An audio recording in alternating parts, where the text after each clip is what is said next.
शंखनाद में आपका स्वागत है। एक कहावत बहुत प्रचलित है, एक तो चोरी ऊपर से सीना चोरी। अरविंद केजरीवाल भी दिल्ली में यही कर रहे हैं। पहले तो उन्होंने शीश महल छोड़कर भी उस पर कब्जा नहीं छोड़ा, चाबियां नहीं दी, और अब जब पीडब्ल्यूडी अधिकारी अपना ताला जड़ गए हैं तो वो उसको छीनने का आरोप लगा रहे हैं कि सीएम आवास छीन लिया गया है। पूर्व मुख्यमंत्री होकर भी वो नियम तोड़ रहे हैं और उसके लिए अधिकारियों को जिम्मेदार ठहरा रहे हैं, उन पर आरोप लगा रहे हैं। दरअसल चुनाव नजदीक है और अरविंद केजरीवाल नित्य नया ड्रामा रचना चाहते हैं। वो हर रोज एक नया नाटक कर रहे हैं, चाहे अपने लिए कुर्सी खाली रखवाना हो, चाहे तिशी मरलीना को साथ में टांग कर, सिसोदिया को टांग कर जो है गड्ढे देखना हो, अपने मंत्रियों को जिम्मेदार ठहराना हो, सुपर सीएम दिखना हो, एलजी को 1000 गालियां देना हो, रोज चुनाव की मांग करना हो। अरविंद केजरीवाल नित्य नया ड्रामा रचते हैं और उस ड्रामे का हिस्सा इनका शीश महल भी बन गया है। शीश महल छोड़ रहे हैं तो उसका वीडियो बना रहे हैं, शीश महल की चाबियां लेकर जा रहे हैं, और शीश महल को तो एक तरह से उन्होंने एक सीक्रेट महल बना दिया है कि अरविंद केजरीवाल ये नहीं चाहते कि उसमें कोई और कदम रखे, कोई अधिकारी कदम रखे।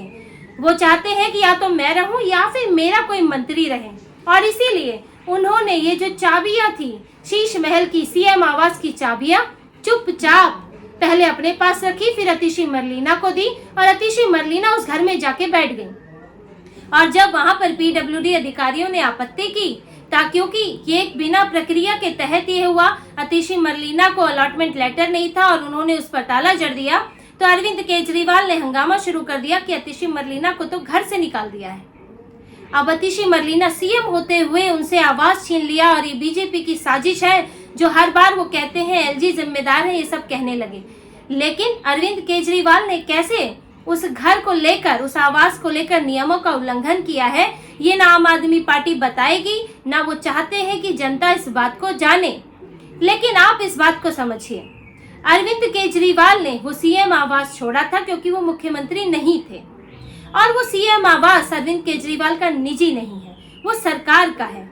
अब आप इसको इस तरह समझ सकते हैं कि मान लीजिए कि कोई व्यक्ति किराए के मकान में जाता है, मकान जो है किसी और का है, किसी ने कमरा किराए पर लिया, अब वो उसमें कुछ साल रहेगा और फिर जब वो किराए पर छोड़कर जाएगा तो वहां वो ताला जड़ेगा और जो चाबी है वो मकान मालिक को देगा, ना कि वो चाबी कि जो दूसरा किराएदार वहां आने वाला है उसके हाथ में देगा। तरीका ये है, पुराना किराएदार चाबी मकान मालिक को देगा, मकान मालिक फिर उसमें जो है साफ सफाई, रंग रोगन की जरूरत है या दूसरी जरूरतों को देखकर फिर उसमें एक नए व्यक्ति को वो मकान किराए पे देगा। नियम तो यही होता है। लेकिन अरविंद केजरीवाल ने क्या किया? सरकार का घर है, सरकार यानी कि जनता का, जनता के पैसों से बना हुआ घर है जो जनता के प्रतिनिधियों को दिया जाएगा। और पीडब्ल्यूडी जो पब्लिक वर्क्स डिपार्टमेंट है दिल्ली सरकार का, वो सरकारी बंगलों का रखरखाव करता है, मेंटेनेंस देखता है। उसमें जब वो कोई उस बंगले को छोड़ता है तो पीडब्ल्यूडी नियम के मुताबिक उस बंगले में चेक करता है कि सारी चीजें व्यवस्थित है कि नहीं, वहां पर कोई मरम्मत की जरूरत है या रंग रोगन की जरूरत है, नए फर्नीचर की जरूरत है या नहीं, और वहां पर जो सरकारी सामान था वो वैसा है कि नहीं। जैसे कि अखिलेश यादव के मामले में हुआ था, नलके निकाल लिए गए, अभी तेजस्वी यादव के मामले में बाथ टब ले गए, पलंग ले गए, एसी ले गए, सोफा ले गए, तो ये सब सरकारी सामान है। अब जो वहां पर, अब ये तो ले गए बेशर्मी से, लेकिन जब नया मंत्री वहां आएगा तो पीडब्ल्यूडी क्या करेगा कि वहां पर वो सामान दोबारा रखेगा, उसके बाद ही वो कमरा किसी और को अलॉट होगा, वो घर। यही प्रक्रिया यहाँ भी अपनाई जानी थी। तो अरविंद केजरीवाल ने लेकिन क्या किया?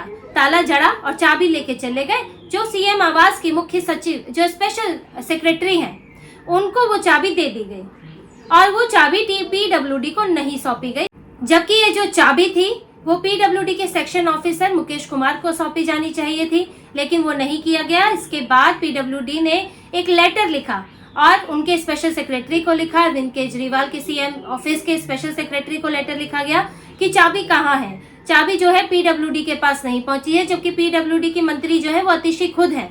पीडब्ल्यूडी के पास चाबी नहीं पहुंची थी, फिर चाबी के लिए लेटर लिखा गया और इसके बाद 6 अक्टूबर को अतिशी मरलीना उस घर पर आ जाती है। वहां पर वो चाबी जो है अतिशी मरलीना के हवाले होती है और अतिशी मरलीना उस घर में जाके बैठ जाती है। और पीडब्ल्यूडी अधिकारियों को इस बात की ठीक से जानकारी नहीं होती वहां पर, क्योंकि वो डिपार्टमेंट की मंत्री हैं, तो कोई और अधिकारी बुलाकर वहां पर जो है कुछ हैंडओवर होता है और अतिशी मरलीना वहां पहले पहुंच जाती है, कमरे में रहने लगती है, जबकि एक डिटेल जांच उस कमरे की हुई ही नहीं है। इन्वेंट्री देखना, वहां पर उसकी रिपोर्ट बनना, फिर उस रिपोर्ट में क्लियरेंस होगी, फिर अतिशी मरलीना को जो है वहां रहने के लिए एक अलॉटमेंट लेटर मिलता है। नियमों के मुताबिक यह होता है कि जब तक अलॉटमेंट लेटर नहीं आता कि फलाना बंगला आपके नाम पर कर दिया, आपको वहां पे रहने की इजाजत है, तब तक आप नहीं रह सकते। इतनी जल्दबाजी थी अरविंद केजरीवाल को कि वहां से निकले और फिर अतिशी मरलीना को तुरंत वहां पर जाकर भेज दिया, अधिकारियों को अंदर कदम नहीं रखने दिया। लेकिन जब ये मामला खुला कि अतिशी वहां रहने लगी है, इस पर विपक्ष ने भी सवाल उठाया कि बिना इन्वेंट्री चेक किए कैसे रहने दिया गया, अलॉटमेंट लेटर कहाँ है। अधिकारियों ने भी सवाल उठाया, तो फिर उस पर कार्रवाई हुई। अतिशी मरलीना को वहां से जाने के लिए कहा गया, फिर पीडब्ल्यूडी अधिकारियों ने उसमें ताला जड़ा। अब वहां पर पूरी चेकिंग होगी, इन्वेंट्री की भी लिस्ट बनाई जाएगी और वहां पर स्टॉक की भी इन्वेंट्री बनाई जाएगी और इसके बाद तब अतिशी मरलीना को अलॉटमेंट लेटर जारी होगा। लेकिन खुद को आम आदमी कहने वाले अरविंद केजरीवाल खुद नियमों को मानना नहीं चाहते। वो खुद को कानून से, नियमों से ऊपर समझते हैं और वो इसीलिए आरोप लगा रहे हैं कि बीजेपी की साजिश है। एलजी से सवाल कर रहे हैं कि एलजी ने क्या पीडब्ल्यूडी से चाबी ली थी, जबकि जो एलजी का आवास होता है वो प्रेसिडेंट के, राष्ट्रपति के अधीन होता है, उसका दिल्ली सरकार से लेना देना नहीं है। तो वो पीडब्ल्यूडी से चाबी क्यों लेंगे? उनका अलॉटमेंट अलग होता है, सीएम और पीएम के लिए अलॉटमेंट अलग तरह से होता है। लेकिन अरविंद केजरीवाल ये बताएं, जब शीला दीक्षित 2015 में वो आवास खाली करके गई थी, तो क्या अरविंद केजरीवाल को चाबी शीला दीक्षित से मिली थी या फिर उनको पीडब्ल्यूडी अधिकारियों से चाबी और अलॉटमेंट लेटर मिला था? अरविंद केजरीवाल ये बताएंगे कि आखिर उन्होंने चाबी किससे ली थी। वो एलजी से तो सवाल पूछ रहे हैं, क्या उनको शीला दीक्षित या शीला दीक्षित के जो सचिव रहे, सीएम आवास के जो सचिव रहे, क्या उनसे चाबी मिली थी? अरविंद केजरीवाल लेकिन अपनी बात कभी नहीं करेंगे, क्योंकि वो तो अधूरी बातें जनता के सामने रखते हैं। उन्होंने अपनी चाबी जो है सीधे अतिशी को दे दी। अब ये तो देखिए, ये हुआ नियमों के उल्लंघन का मामला, और जो आम आदमी पार्टी कर रही है कि अधूरा सच सामने रखो, जनता को बेवकूफ बनाओ और एलजी को उसके लिए जिम्मेदार ठहराओ। लेकिन इसमें एक दूसरा सवाल भी उठ रहा है, और सवाल ये है कि जो शीश महल, जो सीएम आवास है, वो कोई आम आवास नहीं है। वो आवास दो अपराधों की जगह है। ये बात ध्यान रखने वाली है कि भारत में लगता नहीं है कि कोई आवास फिलहाल इस वक्त ऐसा सीएम आवास होगा जिसके ऊपर दो अपराधों का जहां पर मामला चल रहा हो, भ्रष्टाचार का और एक दूसरी मार पिटाई की आपराधिक कार्रवाई का। सीएम आवास दिल्ली का दो अपराधों के गवाह है, और ये दो अपराध, पहला भ्रष्टाचार, 53 करोड़ के भ्रष्टाचार का मामला है। सीएम आवास में रहते हुए, सीएम आवास को लेकर उसको शीश महल जो बनाया गया, वो 53 करोड़ का भ्रष्टाचार है। उसमें अभी तक 7 अधिकारी सस्पेंड हो चुके हैं, अनुशासनात्मक कार्रवाई उन पर हो चुकी है और विजिलेंस डिपार्टमेंट जांच कर रहा है कि जो 53 करोड़ इसके रंगो रंगन में, इसको खूबसूरत बनाने में खर्च हुए, वो किसकी इजाजत से हुए और क्या वाकई उतना खर्च हुआ जितना बताया गया है। वियतनाम से टाइलें मंगाई गई थी, लाखों के पर्दे थे, लाखों का उसमें बाथरूम में सामान लगा है, बाथरूम को सजाया गया है। जो केजरीवाल खुद को आम आदमी पार्टी कहते थे, आम आदमी कहते थे, जो डबल साइज के कपड़े पहन के चलते हैं, वो वहां पर अपने घर में एक शाही जिंदगी जीना चाहते हैं। फूड डिलीवरी की लिफ्ट लगा रखी है। आप बताइए, 2-3 मंजिलों का जो घर है उसमें आपको ऊपर एक मंजिल चढ़ने में भी आप इतनी मशक्कत नहीं करना चाहते। आप वहां पर फूड के लिए, खाना ऊपर से नीचे पहुंचाने के लिए लिफ्ट लगाते हैं। ऐसी सुविधाएं जो एंटीलिया में मिलेंगी अंबानी के घर में, वो अरविंद केजरीवाल ने शीश महल में लगा रखी थी।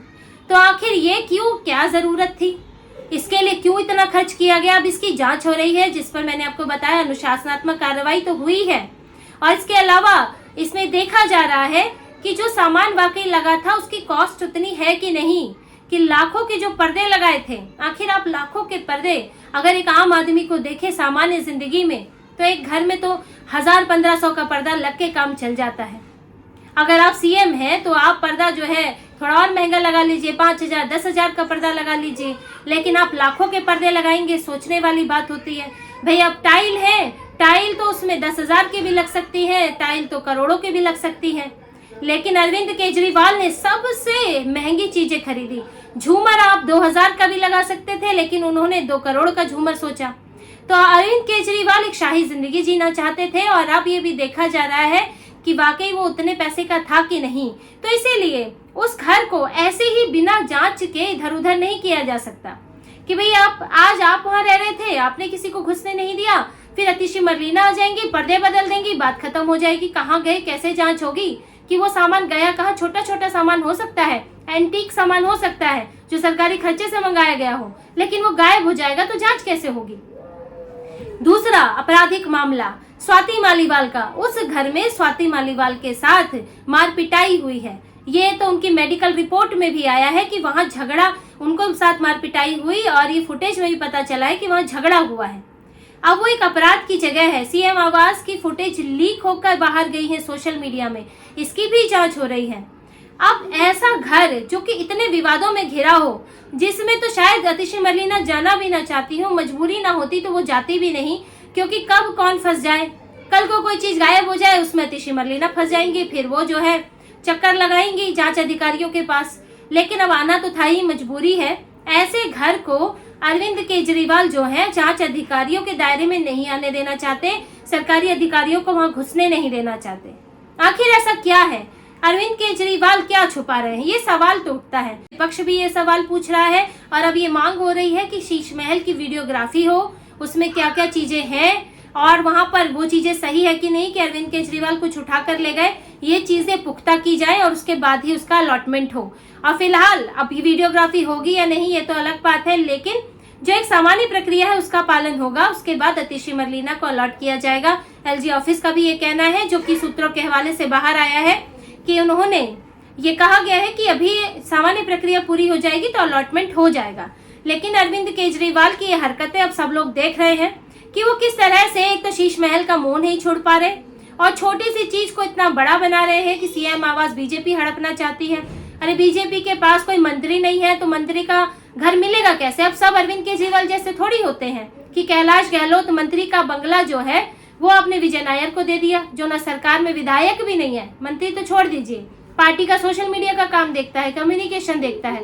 अब सब आपकी तरह तो है नहीं कि तानाशाही करें और नियमों को अपने अनुसार तोड़ मरोड़ दें।